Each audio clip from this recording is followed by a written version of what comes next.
that.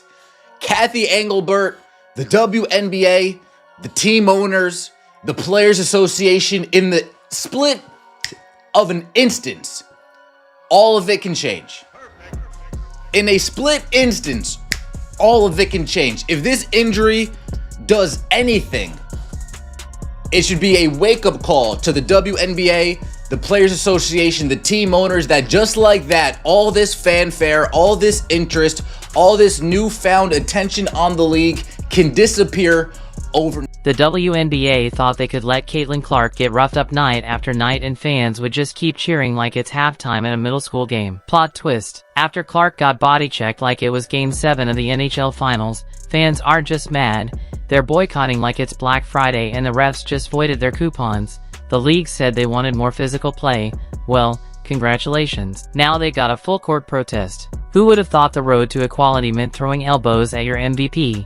And your It's announced that Caitlin Clark will be out a minimum of 2 weeks with a quad injury. Could this injury have been prevented? Can the Indiana Fever win without her? And what does this mean for the Oh, the WNBA thought it was headed for a calm, drama-free season? That's cute. Just when everything was finally going right, ratings through the roof, jerseys selling out, and every Indiana Fever game feeling like a Taylor Swift concert, boom. Caitlin Clark's squad had other plans. Now she's benched, fans are reacting like the Earth fell out of orbit, and behind the scenes, the WNBA is quietly spiraling while pretending everything's just peachy. Spoiler alert. Back. We know Caitlin Clark was lost yesterday to an injury for at least 2 weeks. Now, the thing about it is they're going to reevaluate in 2 weeks. And of course, man, these teams, I told you earlier, these WNBA franchises that moved games like the Chicago Sky to the, United Arena, you're screwed. You're done. You're cooked. Nobody is going to show up to this thing. Chicago Sky can't sell out their own 9,000-something seat arena like it is.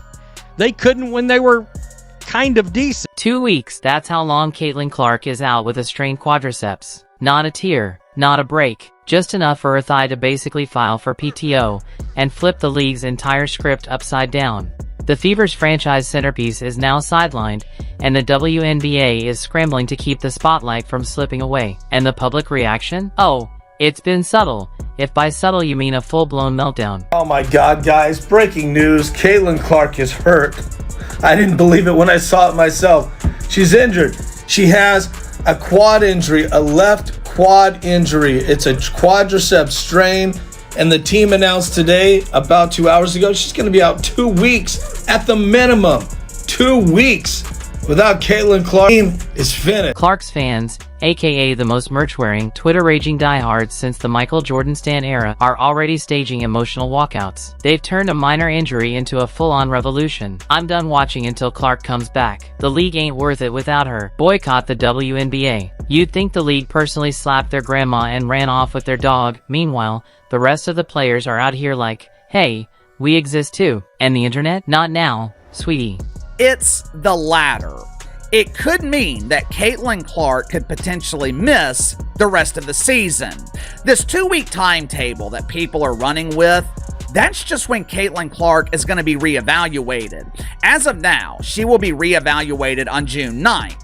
That does not mean, and it's highly unlikely, that June 9th or shortly thereafter is when Caitlin Clark is cleared to return. And Indiana? They're getting a crash course in life without their golden goose. The Caitlin Clark show is temporarily off the air, and now it's up to Aaliyah Boston and Kelsey Mitchell to keep the franchise from falling apart with nothing but duct tape and pure hustle. Mitchell's playing like she has 3 lungs, Boston's rebounding like she's fighting off invisible demons, and Coach Stephanie White is rewriting game plans like she's stuck in the Hunger Games.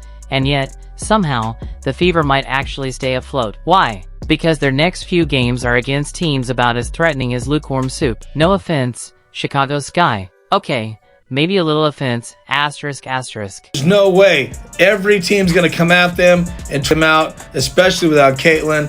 They're going to lose some games here, and that's going to set them back. It's really hard to believe. She's out. There's no other details. When did this happen? Could have happened in this game. We're not sure. Most likely at a practice yesterday. She's out for 2 weeks, man. Let's be real. The most entertaining part of the WNBA right now isn't the scoreboard, the highlight reels, or even the basketball. It's watching the league try to keep the party going when the life of that party, Caitlin Clark, just got benched before the injury. Clark wasn't just in the MVP conversation, she was the conversation. Sure, some tried to play it cool. She's just a rookie, she's not there yet. That's like saying Beyonce is okay for a singer. Please, Clark wasn't just putting up numbers, she was dragging an entire franchise back into relevance like a one-woman rescue mission. She had the ratings, the sellouts, the celebrity shoutouts, the screaming fans, and the nosebleeds filled with homemade glitter glue jerseys. She didn't just bring hype, she rebooted the WNBA's entire algorithm. We're talking record-breaking viewership,